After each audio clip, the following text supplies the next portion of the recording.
Apache woman offered herself to save her starving daughter, but the rancher fed them instead. Ayana stood at the edge of the barren desert, her eyes fixed on the horizon. The once vibrant land that had sustained her people was now dry and cracked. The winds, which used to bring relief from the heat, had turned into harsh gusts that seemed to carry nothing but dust and despair. She wiped a hand across her forehead, wiping away the sweat and the tears that she had grown used to. It had been a long time since she had allowed herself to feel anything other than the weight of survival. The small adobe house she shared with her daughter Tazi was barely standing. The walls, once sturdy, now sagged under the pressure of the seasons. The roof leaked, and the warmth that should have come from the fire was replaced by the cold creeping in from every crack and crevice.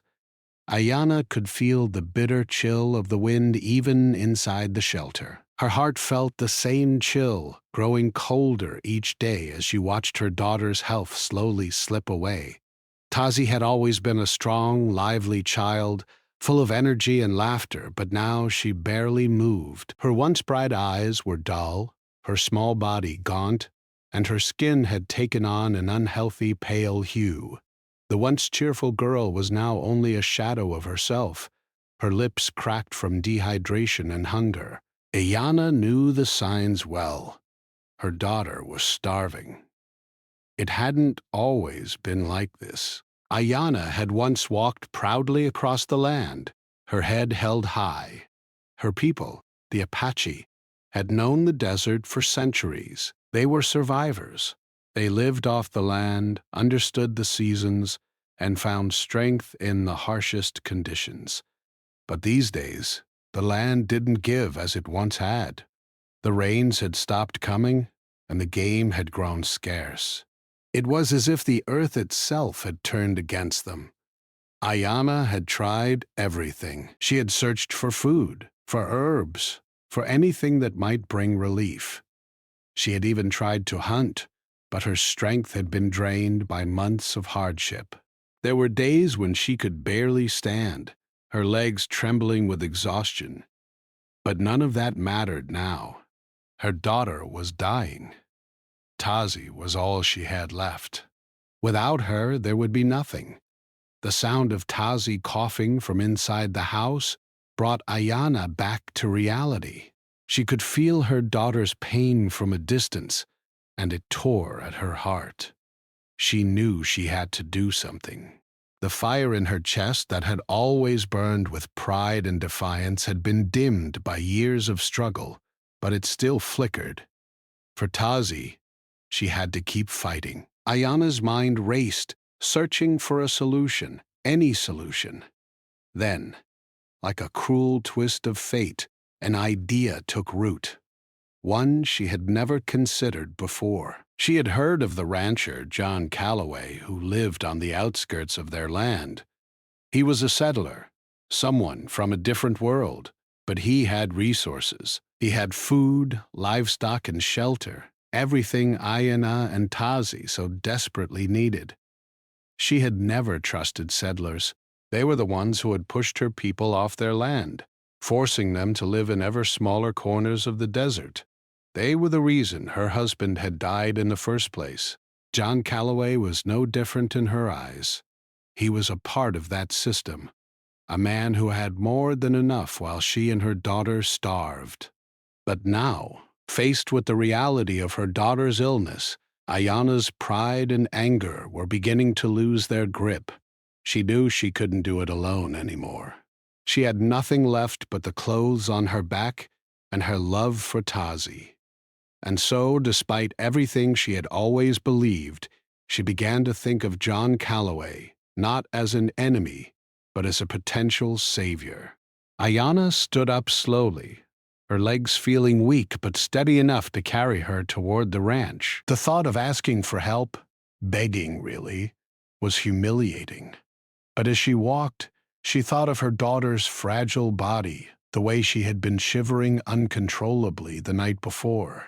She thought of Taji's face, hollow and pale, and the way her voice had become barely a whisper. Ayana didn't have a choice. The journey to Calloway's ranch was long and treacherous. The sun beat down on her, and her throat burned with every step. She didn't have much water left, but she didn't dare stop. The ranch was nearly a full day's walk from her home, and every second counted.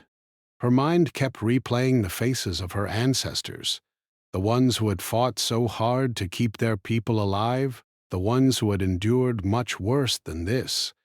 But they had not known this level of despair. They had not known what it was like to feel so utterly powerless. As she walked, she could feel the weight of history bearing down on her, but she pushed it aside. She had no time for old grudges. She had to focus on her daughter. She had to make it to the ranch and convince John Calloway to help her.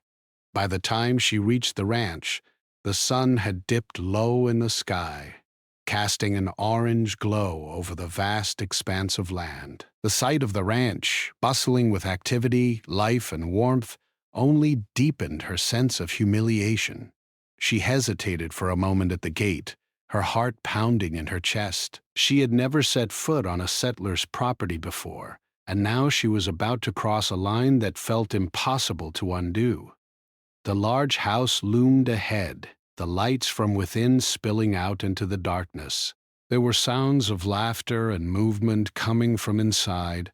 It all seemed so foreign to her, so far removed from the struggle she had grown accustomed to. It was the world of people who had enough food, enough warmth, enough security. Ayana took a deep breath and pushed the gate open. The creak of the hinges was loud in the silence of the night. Her footsteps were soft but sure as she made her way toward the house. She wasn't sure what she was going to say, or even if she could say anything at all, but she had to try. She had to beg for help, even if it meant swallowing her pride. As she approached the door, her heart was racing. She had never felt so vulnerable in her life. Her hand trembled as she reached for the door, but before she could knock, the door swung open. And there he stood, John Calloway. Ayana stood frozen in the doorway, her heart pounding in her chest. The man who had answered the door, John Calloway, was tall and broad-shouldered. His face was weathered by years of working under the harsh sun, but there was something kind about his eyes that seemed to see beyond her, as though he could sense the weight she carried. For a moment, neither of them spoke. The quiet of the night stretched on, thick with tension. John Calloway had heard the stories of the Apache people, of course. He had seen their camps from a distance, heard the whispers from his neighbors about the native tribes that still roamed the deserts, but he had never truly interacted with them. To him, they had always been a distant part of a land, like the mountains or the wind, existing but separate. Now, standing before him was this woman, her clothes ragged and her face weary from the hardships of the land. He noticed her eyes first, dark and full of resolve, but beneath that, a quiet sadness. He could see the exhaustion etched in her features, the toll of her journey written on her face. And then there was the look in her eyes, a look that told him she was desperate but too proud to show it.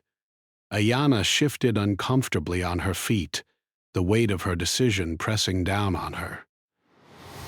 She had come this far, but now that she was face to face with John, words seemed to fail her. Her throat tightened, and for a moment she wondered if she should turn around and leave. But she couldn't, not with Tazi suffering at home. John's voice broke the silence. "Can I help you, ma'am?" His tone was steady, though he couldn't hide the curiosity that flickered in his eyes. Ayana had never felt more out of place in her life. She opened her mouth to speak, but the words seemed to get stuck, as if they were too heavy to carry. She began, but her voice was weak, barely above a whisper. She cleared her throat, trying again. "My daughter, Tazi." She's very ill. She... She's starving. I've tried everything, but I don't have the strength to save her on my own." John's brow furrowed as he listened. He stepped aside, motioning for her to come in. "Come inside. We can talk." His voice was gentle, lacking the harshness that Ayanna had feared.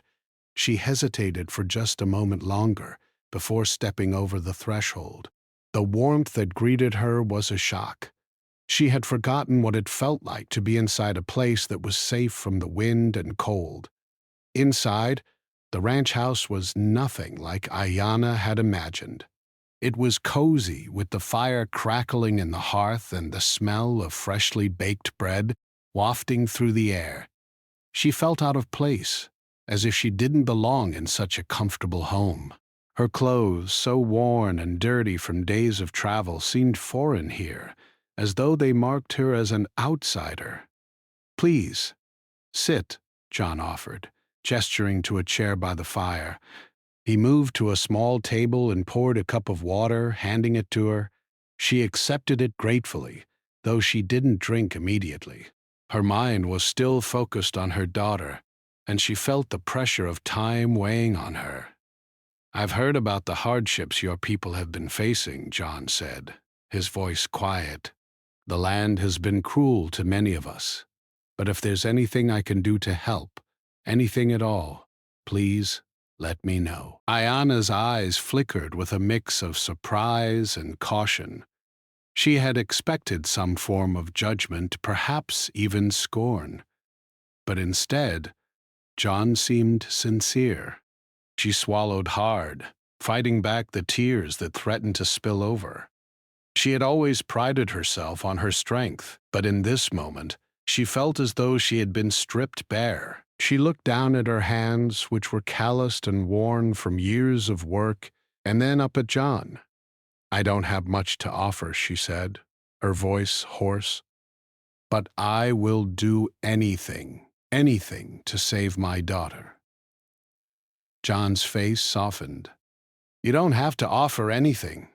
This isn't about repayment." His words were simple, but they held a sincerity that reached deep into her heart. No, one should have to watch their child suffer, especially not alone. Ayanna's breath hitched at his words. For a brief moment she allowed herself to hope that there were still good people in this world, people who would help without expecting anything in return. But then, the harsh reality of her situation returned. She had nothing left to offer, and even if John was kind enough to help her, she couldn't escape the burden of her people's history, the division that existed between them. She stared at the fire, unable to meet his eyes. "I don't belong here," she whispered. "I'm an outsider. My people don't trust people like you." John was silent for a long moment, and when he spoke again, his voice was firm. "It's not about where we come from or who we are. It's about helping each other when we can." He placed a hand gently on her shoulder, a gesture of reassurance. "If I can help, I will." Ayanna looked up at him, and for the first time in what felt like years, she felt a flicker of warmth spread through her chest. It was small, but it was enough to keep her from falling apart completely. She hadn't expected kindness. She hadn't expected anything but rejection. But here was a man who was willing to offer her help without asking for anything in return. "Thank you," she said quietly, her voice thick with emotion. "I didn't know who else to turn to." John nodded, his expression unreadable. "You're welcome here, as long as you need." Ayanna sat there for a moment, trying to gather her thoughts. The fire crackled, and the warmth from the flames seeped into her bones, offering a small comfort. But still her mind kept returning to Tazi. She knew she couldn't stay long, and she had no way of knowing whether John's help would be enough. But for the first time in days, a small part of her dared to believe that maybe, just maybe, her daughter's life wasn't completely out of reach. I need to go back to my daughter, Ayana said, standing up slowly. She could feel the weight of her decision pressing down on her again. But at least now, she didn't feel completely alone. But I'll return. I'll do whatever I can to repay you. John waved her off. You don't have to repay me. Just take care of your daughter. Ayana nodded, her heart swelling with gratitude. She turned to leave, but before she stepped outside, she paused and looked back at John. Thank you, she said again, her voice thick with emotion. John gave her a reassuring smile. Go take care of her. We'll figure out the rest. As Ayana stepped back out into the cold night air, she felt something shift within her. She didn't know what the future would hold, but for the first time in a long while she felt like there was a chance for her daughter, a chance for her people, and a chance for something more than just survival. The next morning, the sun was barely above the horizon when Ayana began her journey back to the small house she shared with her daughter. The air was cool, the land still quiet from the night's chill. As she walked, her mind replayed the conversation with John Calloway, and she couldn't help but feel a glimmer of hope rise within her. His kindness had left an impression on her, a warmth that she hadn't felt in a long time. But she was still unsure. Could she trust him? Could anyone really help them, or was this just a fleeting moment of generosity? She had to return to her daughter, who was waiting in the same dire condition she had left her in. With every step, her thoughts turned to Tazi. She wondered how she was holding up. The little girl had always been so full of life, so curious about the world around her. She remembered how Tazi used to ask questions about the stars at night, her eyes wide with wonder. But now her daughter barely had the strength to open her eyes, much less speak. The pain in Ayana's chest grew heavier with each step she took. What would she find when she got home? Would Tazi still be alive? Would she have the strength to hold on a little longer? When Ayana finally arrived at the small adobe house, it looked the same, desolate and weathered, just as she had left it. The wind had picked up, and the familiar scent of dry earth filled the air. Ayana paused at the door, her hand resting on the rough wood. She hesitated for just a moment before pushing it open. Inside, the dim light of morning filtered through the cracks in the walls, casting long shadows across the room. Tazi was lying on the small cot, her body so still it made Ayana's heart skip a beat. She rushed to her side, her hands trembling as she gently touched her daughter's forehead. The skin was cold, too cold, but there was a faint warmth in her small chest. Tazi's eyes fluttered open, but they were cloudy, unfocused. Ayana felt a wave of relief wash over her. Her daughter was still with her. Tazi, sweetheart, Ayana whispered softly, brushing a strand of hair from her daughter's face. I've been to the ranch. I've found someone who's willing to help. You're going to get better, I promise. Tazi's lips parted, but she could only manage a weak, raspy sound. Mama. Ayana held her close, feeling the frailty of her daughter's body. I know, darling. I know. We'll get through this together. Just hold on, okay? Help is on the way. Ayana stood up, her heart heavy with the weight of her promise. She couldn't afford to waste another moment. John Calloway's offer to help was more than just an act of charity. It was a lifeline. She had to make sure that he didn't change his mind. She had to return to the ranch, to make sure that the food and medicine would be ready when they needed it. She quickly gathered a small bundle of her things, preparing for the journey back. The walk back to the ranch was longer this time, her mind racing with thoughts of what might be happening to Tazi. The sky above had grown darker, the air heavy with the threat of an impending storm.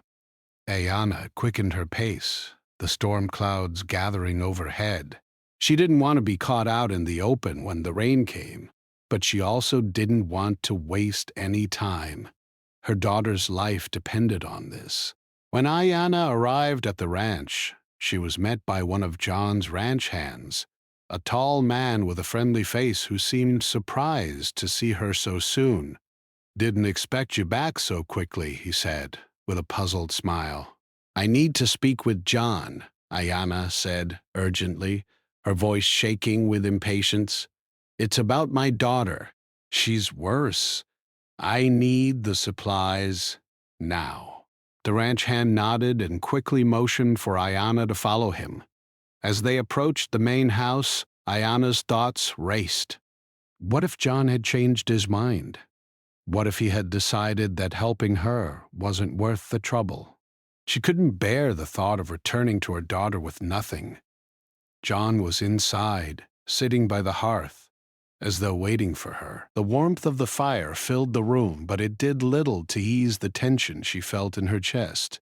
John looked up when she entered, his eyes searching her face.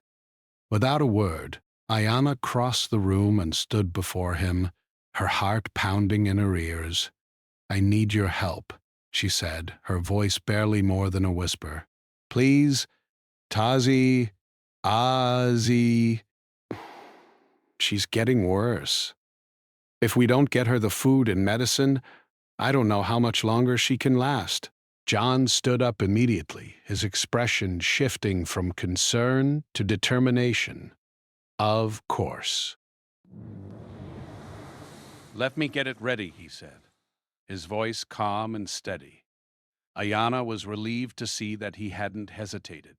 Without waiting for her to speak, he moved toward a cabinet and began pulling out supplies: bags of dried meat, sacks of grains, jars of water and medicine.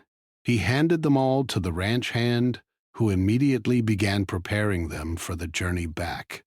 Ayana's heart swelled with gratitude as she watched them work. The tension that had been coiling inside her seemed to loosen, if only slightly. John's kindness was real. He wasn't doing this for a favor. He was doing it because he saw a mother in need, and for that, she was forever grateful. "I can't thank you enough," Ayana said, her voice cracking with emotion. She tried to keep her composure, but it was impossible.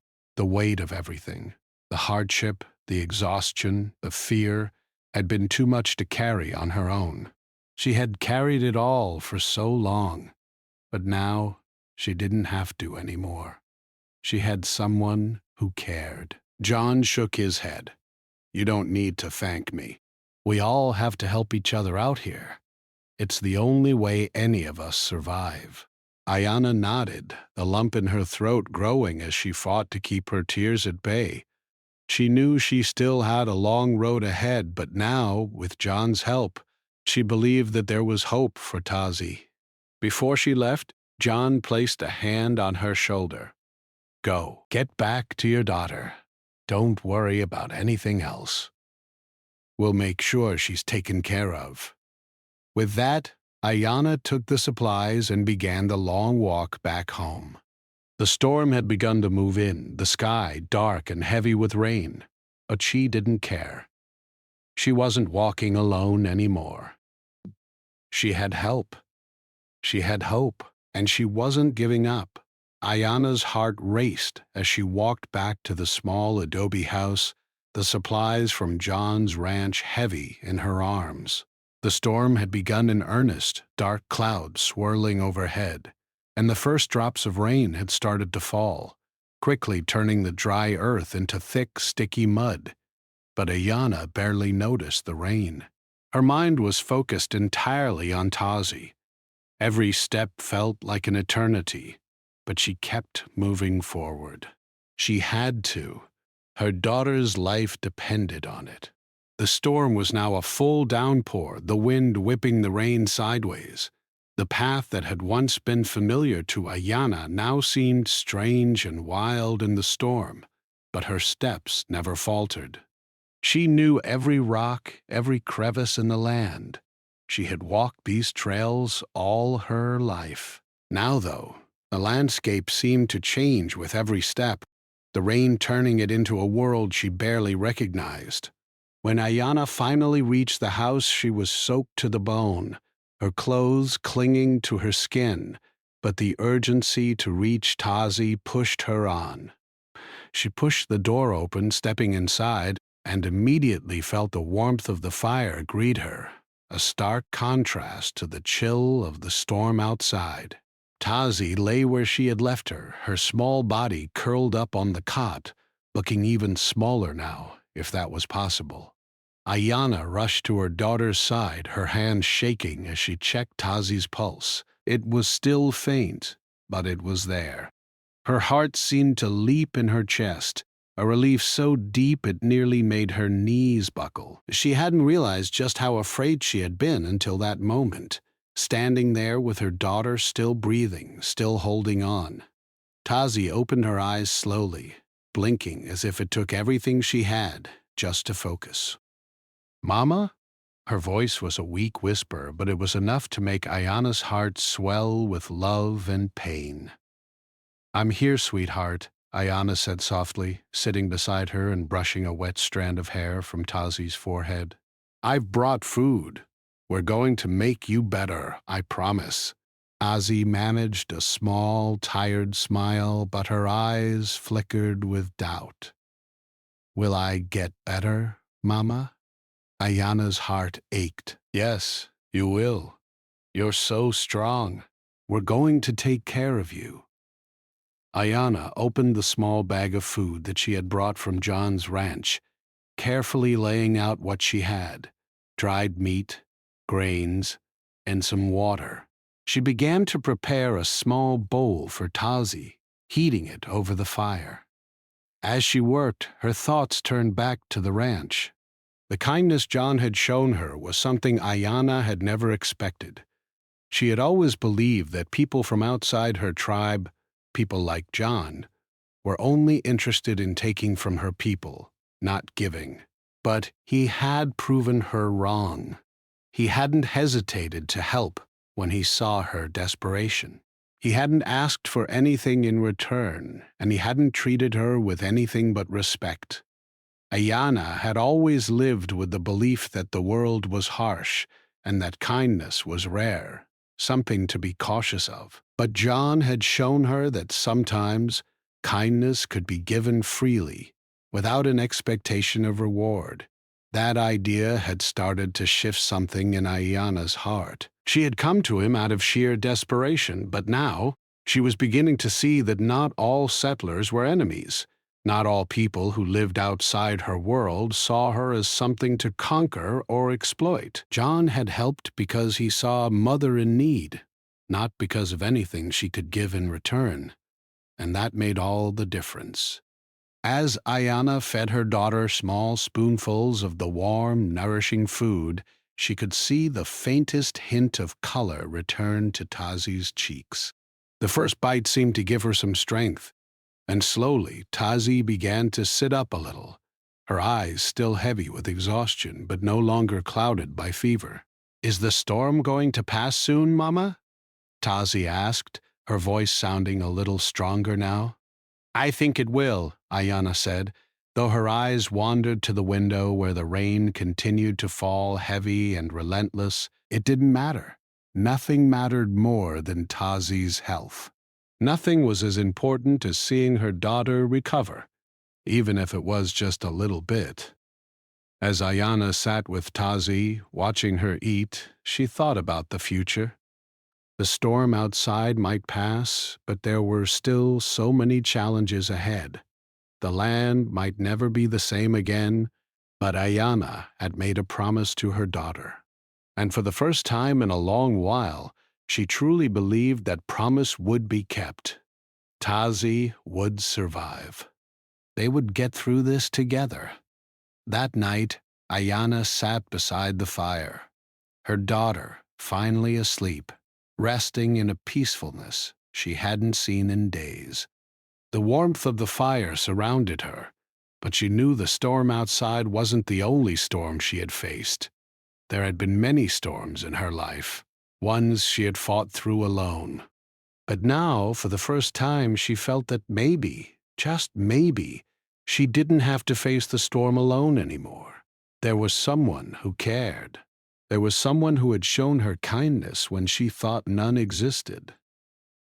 The next few days were difficult, but they were better. Tazi grew stronger with each passing hour, and every small improvement felt like a victory. Ayana took her daughter outside for short walks, allowing her to breathe in the fresh air, the soft rainwater that had washed away the dust. Slowly, the feeling of despair that had settled over Ayana began to lift, replaced by hope. John Calloway's generosity had been the turning point, but it wasn't just the food that helped. It was his belief in them, his simple kindness. Ayana realized that it wasn't just survival that mattered, but connection, helping others, building trust, and seeing people for who they truly were, not by the history or the label attached to them. She had learned a valuable lesson, one she would carry with her for the rest of her life. The rain stopped after a few days, the clouds parting to reveal a pale blue sky. Ayana stood outside with Tazi, the fresh scent of earth filling the air. The storm had passed, and with it, a new chapter in her life had begun. She wasn't sure what the future held, but for the first time, she was no longer afraid. She had her daughter, and she had the strength to keep going. And somewhere in the back of her mind, she knew that John Calloway had played a part in giving her that strength.